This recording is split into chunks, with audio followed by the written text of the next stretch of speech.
Usai dengan polemik donasi Agus Salim, Pratiwi Novianti seolah tidak pernah sepi dari pemberitaan. Belum reda perseteruannya dengan sejumlah pihak, Selasa 18 Februari 2025 kemarin, ia dilaporkan oleh pengusaha klub malam asal Surabaya, Heri Kunchoro, terkait kasus penyebaran percakapan WhatsApp pribadinya ke Polda Jawa Timur. Sang kuasa hukum Togar Situmorang menjelaskan bahwa permasalahan bermula dari penyebaran pesan pribadinya dengan Heri oleh Novi lewat media sosial. Padahal keduanya diketahui bergerak di bidang sosial, sebelumnya memiliki hubungan baik. Namun ketika Heri berusaha menemui Novi di Jakarta, ia mendapat respons yang kurang baik, bahkan berujung pada tersebarnya percakapan pribadi mereka di sosial media, khususnya melalui akun Instagram si terlapor tanpa izin. Saya ke Jakarta awalnya itu kan tujuannya untuk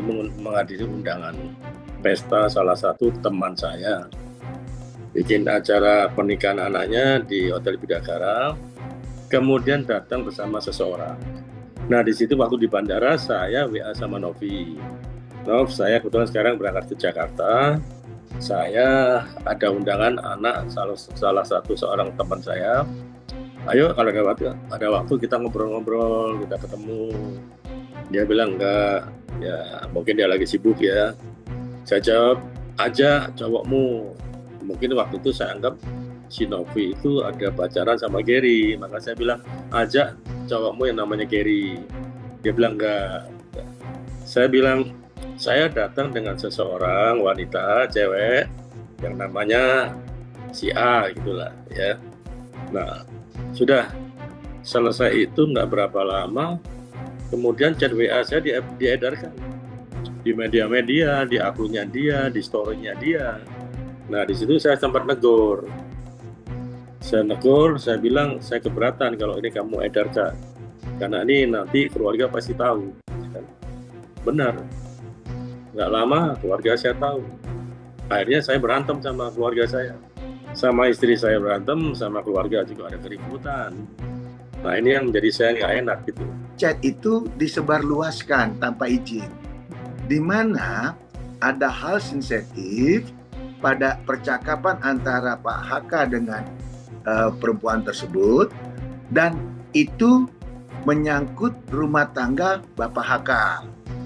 Di mana di dalam isi chat tersebut ada penyebutan nama seseorang yang ikut pada saat itu menuju Jakarta dari Surabaya.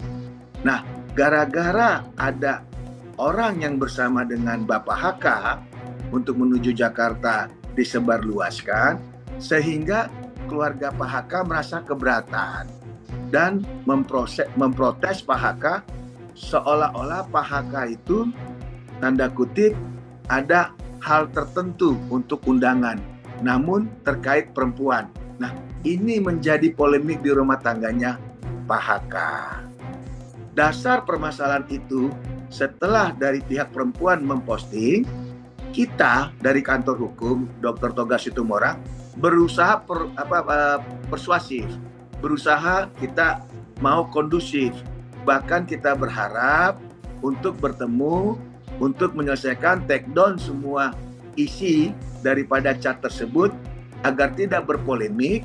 Namun dari pihak perempuan tersebut tidak ada tanggapan yang baik. Bahkan dari pihak mereka itu mengirimkan 2 somasi. Somasi pertama dari kantor hukum yang lain, dan somasi yang kedua dilakukan melalui kantor hukum yang lain lagi. Jadi ada 2 kantor hukum untuk mensomasi Bapak HK. Isinya sama permintaannya tersebut. Nah, kami jadi bertanya, kok kita yang korban, kita yang merasa keberatan chat pribadi klien saya itu di-share, malah pihak mereka membuat somasi. Nah, ini kan mulai di seolah-olah mereka play victim, merasa sebagai korban. Padahal yang korban itu Pak HK. Karena isi chat itu disebarluaskan tanpa izin dari Bapak HK. Hasil dari sebarluasnya chat tersebut, Pak HK mendapat hujatan begitu banyak dari netizen. Seolah-olah Pak HK itu ngejar-ngejar orang tersebut. Seolah-olah Pak HK itu suka orang tersebut. Padahal tidak. Kedatangan Pak HK, dia juga sama teman wanitanya untuk bertemu kepada perempuan itu sekedar silaturahmi, sekedar ngobrol-ngobrol, bukan hal yang lain. Tapi dari pihak mereka terlalu meluas-luaskan permasalahan.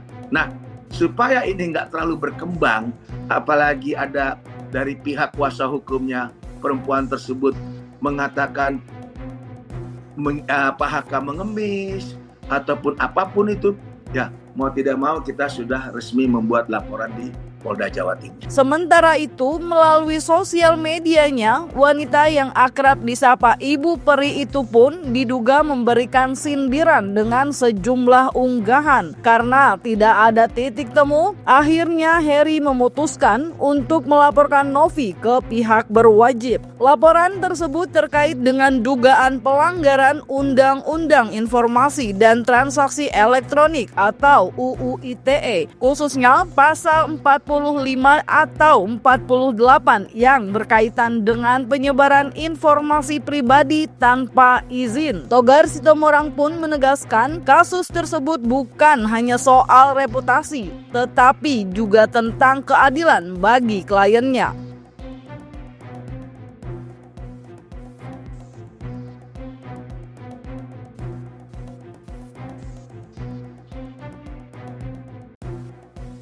Saya udah menyampaikan ke Novi, tolong di take down karena ini akan menjadi masalah buat saya, terutama dalam rumah tangga saya. Bukan di take down, malah diumbar kemana-mana, malah pasang di story-storynya dia juga gitu. Nah ini kan buat saya ini kan ya merugikan sekali. Ya, buat saya ini sangat fatal itu ya, terutama dalam rumah tangga saya. Hasil dari sebarluasnya chat tersebut, Pak HK mendapat hujatan begitu banyak dari netizen. Seolah-olah Pak HK itu ngejar-ngejar orang tersebut. Seolah-olah Pak HK itu suka orang tersebut. Padahal tidak. Kedatangan Pak HK, dia juga sama teman wanitanya untuk bertemu kepada perempuan itu sekedar silaturahmi, sekedar ngobrol-ngobrol, bukan hal yang lain. Tapi dari pihak mereka terlalu meluas-luaskan permasalahan. Jadi kita bersyukur dari pihak SPKT Polda Jawa Timur setelah kita memberikan keterangan, melampirkan bukti-bukti yang kita punya, serta juga kita memberikan beberapa orang saksi, akhirnya mereka clear menerima laporan kita dalam bentuk LP, laporan pro polisi, di mana LP itu di kirinya sudah tertulis namanya Pro Justita. Pro Justita artinya laporan Pak HK sudah memenuhi unsur adanya dugaan tindak pidana. Pidana yang dicantumkan adalah terkait pidana Undang-Undang Elektronik pasal 45 ayat 4 junto pasal 27 nomor 11 tahun 2008. Itu terkait Undang-Undang ITE. Kita bersyukur dengan jajaran pihak Polda Jawa Timur yang begitu cepat tanggap, lantas dibuat semacam gelar perkara kecil berdasarkan bukti, lalu juga saksi serta fakta yang ada, itu sudah diterima dalam bentuk LP. Bahkan kami juga terima kasih Kabid Humas Polda Jawa Timur juga mengharapkan agar ini bisa berjalan secepat-cepatnya. Karena kenapa? Ini pelajaran bagi masyarakat untuk bijaksana kalau menggunakan media sosial. Bahkan saya juga mengucap terima kasih, dan kita juga mengucap terima kasih Polda Jawa Timur, terutama bidang humas Polda Jawa Timur, itu reaksi begitu cepat, bahkan mengadakan semacam jumpa pers bahwa menyatakan betul adanya laporan atas nama Heri Kunchoro didampingi kuasa hukumnya Togar Sitomorang. Bang, untuk ancaman penjaranya sendiri berapa ya Bang? Kira-kira Bang untuk itu maksimal maksimal di atas 4 tahun. Tak hanya dengan Hery Kunchoro, Novi juga tengah bermasalah dengan DJ Martha. Ia pun sudah melayangkan somasi kepada sang DJ karena dituding telah mencemarkan nama baik dan menyebarkan kabar tidak benar alias hoax. Sementara itu, DJ Martha bersama tim kuasa hukumnya dalam press conference mengungkap bahwa mereka memiliki bukti-bukti bahwa memang diduga Novi sempat memintanya untuk menutupi kebenaran terkait kehadirannya di klub malam milik Hery Kunchoro dan mabuk akibat mengkonsumsi minuman keras. Kalau mau adu-aduan, nggak usah adu-aduan buka-buka aib orang. Kita bercermin aja. Sebelum menunjuk orang, ini ada 4 jari yang nunjuk ke arah kita, introspeksi diri. Apakah kita udah lebih baik dari orang itu? Apakah kita sudah berguna untuk orang lain? Atau kita sudah bisa melakukan segala sesuatu yang saya lakukan? Khususnya membantu ODGJ yang terlantar. Aduh, ngapain sih 3 tahun lalu itu masih dibuka-buka? Untuk apa? Cair ya?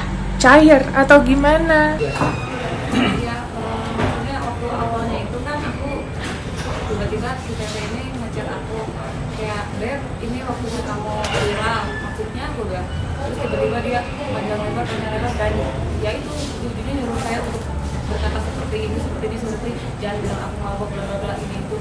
Cuma aku kayak melihat dia tuh kasihan ya, karena dia juga tahu dia kayak mengurus BGJ, banyak ngurus anak-anak kayak Jadi gitu. pada saat ada di seluruh ABC tadi yang kamu sebut, itu ada chatnya, ada buktinya di HP-mu.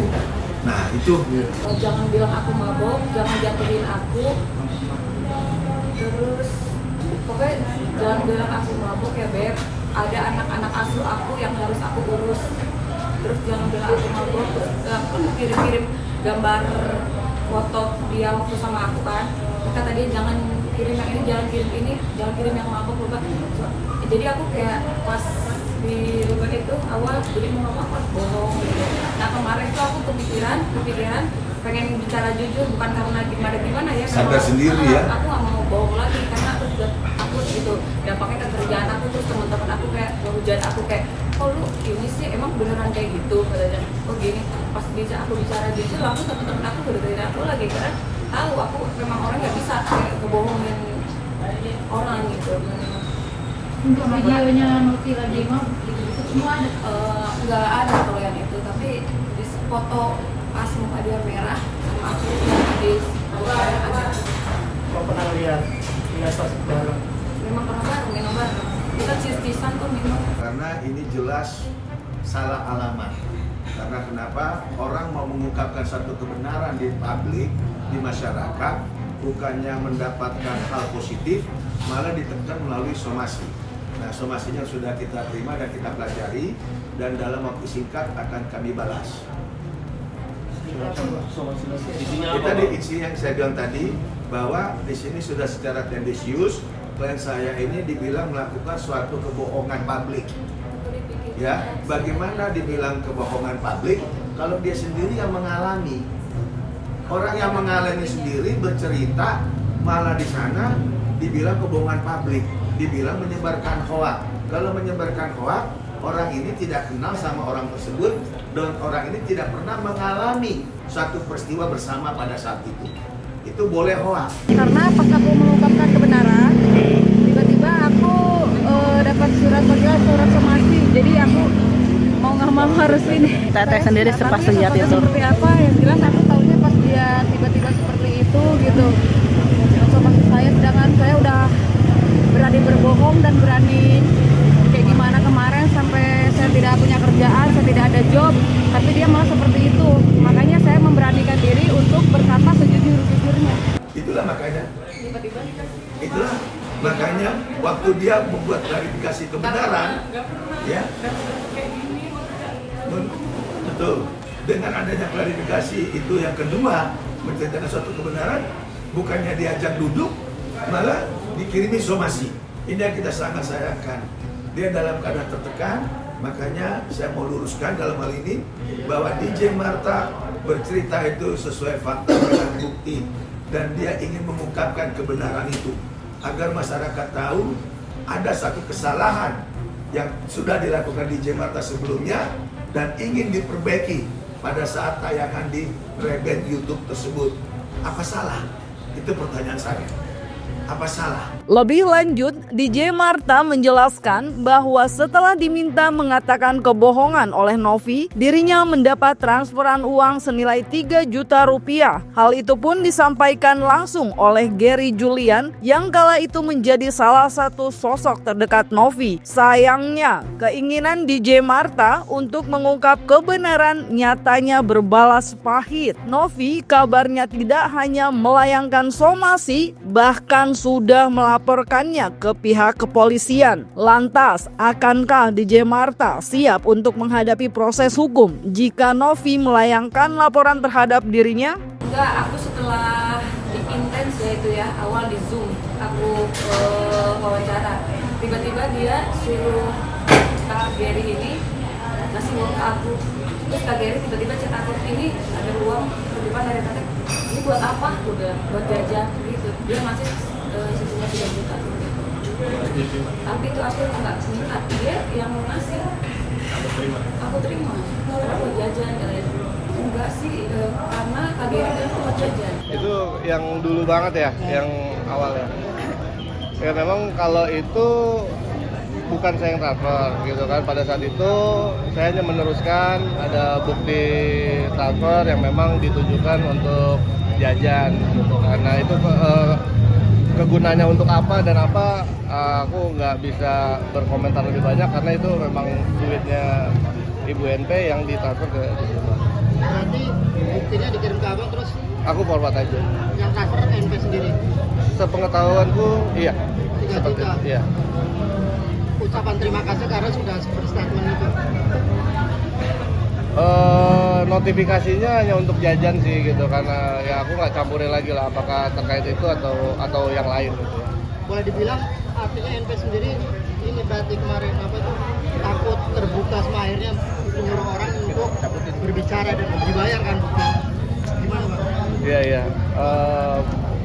Kalau asumsi itu aku nggak bisa berasumsi lebih jauh ya, tapi memang sedikit banyak yang mendengar dari pernyataan-pernyataan DJ Marta, dia sanggup untuk menunjukkan petunjuk-petunjuknya berupa chat dan lain-lain, ya mungkin kemungkinannya itu satu hal yang memang bisa dia pertanggungjawabkan. Menurut Kak Marta sendiri gimana sih tanggapannya? Apa sih kalau misalkan mau ke jalur hukum juga saya siap. Ya juga ada pengacara. Instastory terbaru kan Kak Marta katanya ngechat tapi gak direspon nih kalau di sosmed. Itu gimana sih mungkin kalau boleh diceritain? Iya karena kan aku kan sudah sering chatan sama dia kan sering nyuruh aku bantu backup. Nah setelah aku chatting dia, giliran dia nyuruh aku buat ke media berbohong, dia balasnya cepat. Giliran aku kayak ngechat dia hello atau apa, dia balasnya lama. Ya wajar dong aku kayak gitu, balasnya lama. Udah gitu tiba-tiba aku bener-bener pikiran, aku nggak mau lagi bohong, ya udah daripada aku berurusan sama orang ini, mendingan aku chat dia, maaf ya teh aku nggak mau balik teh lagi. Tapi kalau udah dialpekan berarti siapa atau gimana? Ya nggak apa-apa.